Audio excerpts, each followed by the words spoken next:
Hi guys, welcome to Reality React channel. In this channel, we watch reality TV shows to react, recap, review, and for the fun of it. And today we are recapping Love is Blind season 7, episode 2, titled The Perfect Husband. And it starts with the ladies. They're playing the perfect husband game and they're trying to describe the type of husband they would like to be married to and the characteristics of that perfect husband. And we moved to Stephen and Monica at the date pods, and they are both huge communicators, and they both think that they have emotional intelligence, and that's how they connect. And they start talking about flaws that they have, and one of the flaws that Steven has is that he's a cheater, and she says sorry when he says that, and I'm like, why are you apologizing for him? Is this the part where people feel sorry for the person that has cheated, not the person who got cheated on? Like, I'm trying to understand where her mindset was, or that sorry might be coming from. It was just like a put weirdly. But anyway, he explains the way he cheated, that he was flirting on the DMs with someone while he was in a relationship, and the reason he cheated is because he didn't feel like he deserved the woman he was with.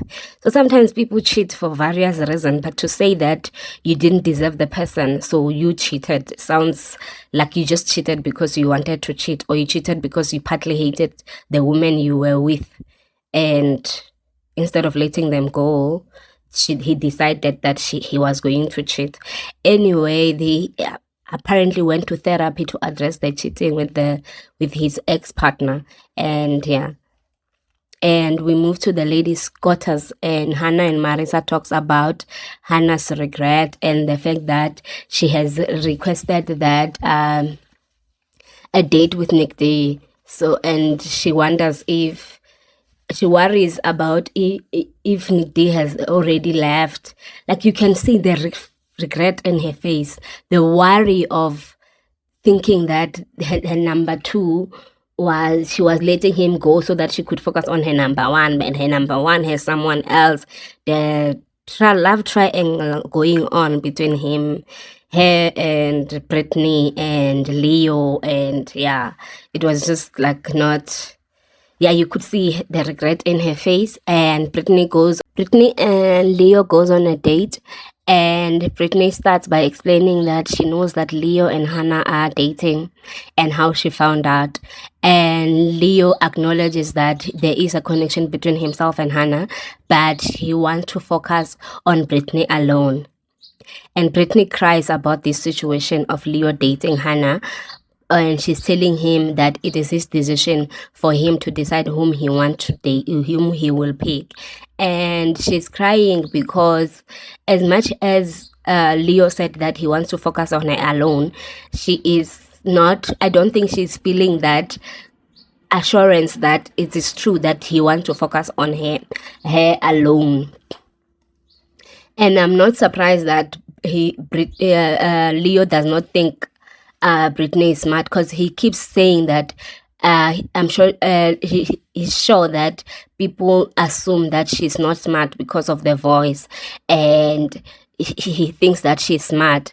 And he said that she's smart after she said that in this process it was expected that he could be with someone else besides her. He could have more than one connection, but even though this process is the way it is, it still hurt her. And so with this smart compliment, I don't think it was placed properly, because you can't say, oh, you are so smart for mentioning something that is obvious, like saying that people can have more than one connection. That has happened on Love is Blind before, so it is not something that someone could be recognized as smart for saying that. But then maybe he's just making sure that she feels better by complimenting her like that. And I see how Leo and Brittany could work, because she doesn't even ask him about how would he know whom to propose to between her and Hannah? And also, she could just end the relationship because it is hurting her feelings, and she's crying, she's emotional since she found out that Leo is also has a connection with Hannah. She has been emotional, and then and also when she in her profile it does say that she doesn't like sharing a man, so this is partly sharing a man, so she could leave, but she has decided to stay with him and wait for him to make the decision. And then left, or we don't know what had happened with him, or whatever happened. She requested the date and Nick Day is around, and her first statement to Nick Day is that she thinks she's going crazy, and they have their date, but she doesn't tell him why she called him back. And I understand why she wouldn't tell him, because it would look like I was the second, like Nick D was the second choice, and now she found something about her number one, and then now it's like being someone's second choice. I'm sure it doesn't feel good, so she decided to protect his feelings and not tell him why she had called him back. And now all the explanations that she has, although it's just highlight her insecurities, and with Nick D, and then Nick D ask if she wants to continue dating him, and she agrees. I mean, like, that question was not necessary. She's the one who requested the date, so obviously she wants she wants to continue dating him instead of stopping like she had initially done in episode 1. But all her explanations sounds like she's just insecure, and that's why she ended the relationship. That was a good move on her, not to tell him why it happened. I know he will later find out once the episodes are being shown to people why she had ended the relationship, but then by then they would have built a relationship, or whatever the case might be, if they end up together. And then Leo and Hannah goes on a date, and I'm not sure why Hannah is on this date. Maybe she just wants to pursue the connection and to find out if still, because I thought that the reason why she requested with Nick Day is so that she can pursue that relationship only, but it seems like her mind is still in between. That's why she's on this date, and she didn't end it with Leo. And Leo tells her that he wants to pursue the relationship until the end, which means proposing to one of the girls. And Hannah is understanding all of this. I just wonder if she just realized her mistake and wanted to fix issues, and the difference between Nick and Leo's date is visible. And I think she's in love with Leo, or his inheritance, because here she's the fun Hannah, she's a happy, she's talking about the future with him. They on the other date, she was just talking about her insecurities and how Nick D makes her feel, and we don't know where is it coming from. So yeah, so this lady is just something else as well. But then maybe they are a good match with Leo. And Taylor and Garrett goes on a date, and Taylor got him an avocado plant.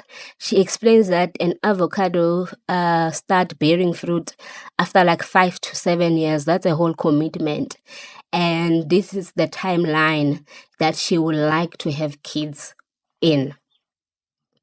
And he also got her a gift, a honey from his family farm, and he want to have kids earlier, and he asked if she could compromise on her timeline, and she asked that when is he going to ask her to be his girlfriend.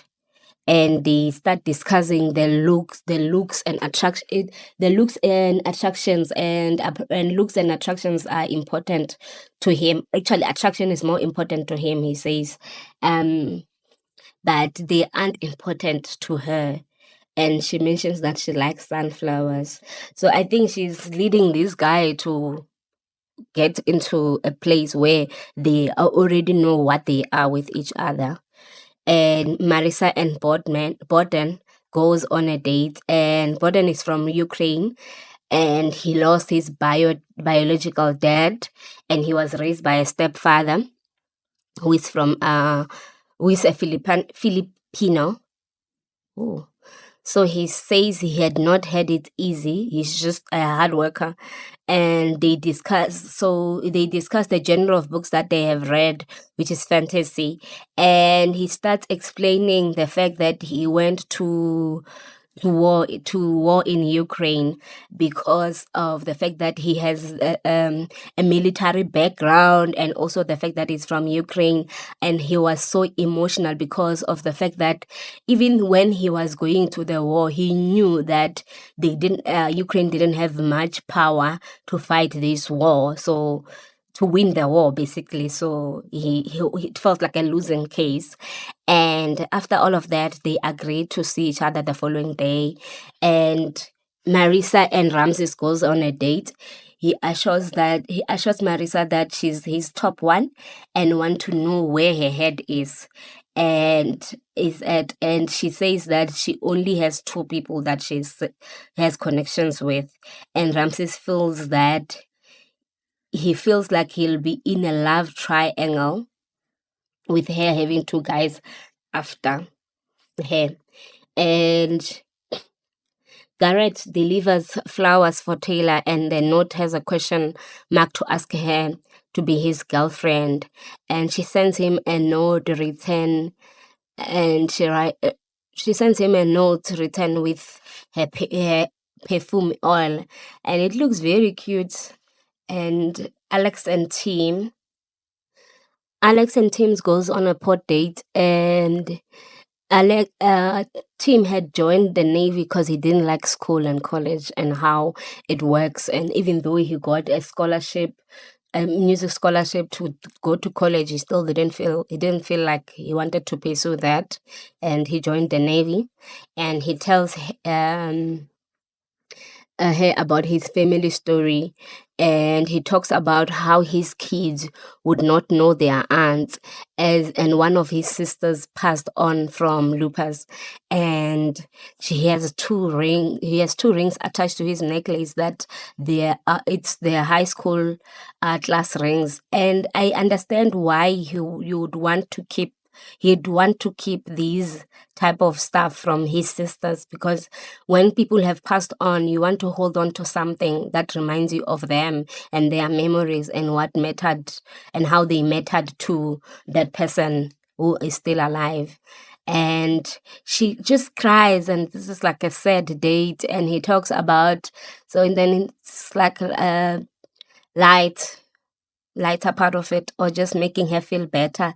He talks about it will be a pleasure for him to give his parents one more daughter, because he feels like they are connecting, and at least they are connecting. At least he is feeling like they are connecting, because from what I have seen with their dates, it's just that they are way too heavy for a connection. Like, they don't talk too much about her per se. He talks about his loss and what has happened in his life and stuff like that. And I understand he's the only one that's left of his siblings, so it could be too heavy for him. So, and he feels like, because maybe it's the first time that he gets to talk about this death that has happened in his life, these two deaths that have happened in his life.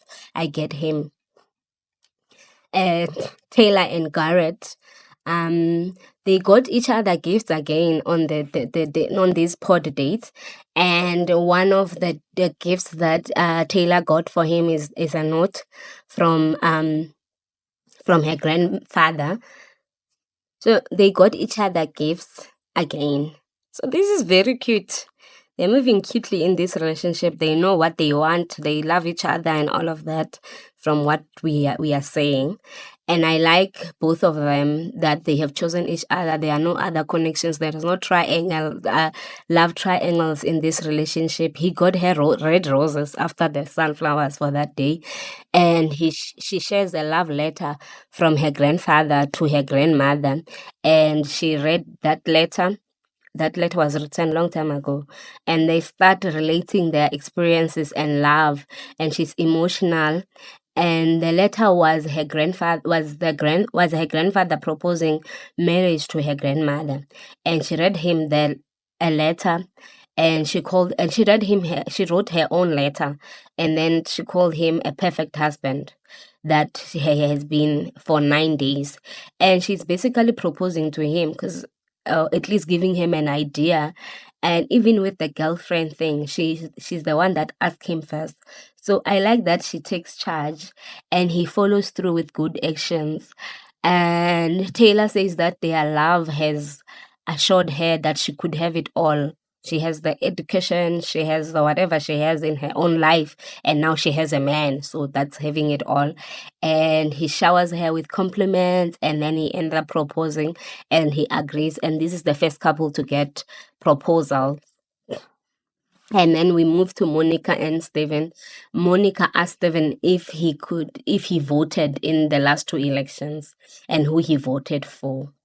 And in the other first one, he voted for Trump because he didn't like Hillary, and he didn't like how Trump ran his office. And in the the previous election, he voted for Biden in the last election, and he identifies as a white male. But his sister did an ancestry.com and DNA checking, and most of his DNA indicates that his ancestors are from West Africa, and he looks very white to be mixed. But then mixed people sometimes look whichever way they chose, whichever genes decide to pop up more. So, but for me, he's not convincing that he is mixed. But anyway, maybe it's the ancestors that were mixed, not him. And also he doesn't say in terms of how many generations down the line away from the West Africa, but then he goes and says that his dad is 3/5 black or half or so, like he's not sure. So he's in that. And also the mixed part is from his dad's side. So if his dad is half black, maybe his mother is white, so he is mixed in that way. And he explains to Monica that he's so invested in finding out about his West African culture. And she also goes and says that her mom is from Honduras and her dad is Black American, so she's partly mixed because her grandmother or grandfather from her mom's side was a white man from Honduras. So they are both a mixed couple. But yeah, and then Ashley A and Tyler goes on a date, and they have exchanged blankets, and he got them food. He even wrote a prayer for the food. And the prayer was not only praying about the food, he was praying for their relationship as well. And she was emotional as he's praying, and then he starts. I think this couple is moving in the right direction of getting proposal, and and it seems like there's a connection that they talk about. Now they start listening to music and they explore the themes that they have liked and stuff like that. And so the date that date end, and we move to the reveal of Taylor and Garrett, and they do these mini interviews before they could go and meet the person. Taylor explains that she was looking for a soulmate, and Garrett explains that the indescribable feeling that he has when he's with Taylor, and he explains all the qualities that Taylor has. So I think that I understand why they are together or why they clicked, right? It's because this guy is able to say this is what I like about her and stuff like that, and he's not nervous at all, and he was not as before when he was worried about her ethnicity. Here he's just looking forward to meeting his love, or his woman. Also Taylor is nervous about meeting Garrett, and the fact that she has hidden her ethnicity. And I hope that this won't be their storyline of saying you've hidden your identity, so this is causing issues or whatever, that could come up. And Garrett mentions that he doesn't care about how Taylor looks. He will love her anyway. And the episode ends with the doors opening to reveal Taylor. Thank you guys for watching the recap, and please like and comment on this video and subscribe to Reality React channel. See you in the next recap.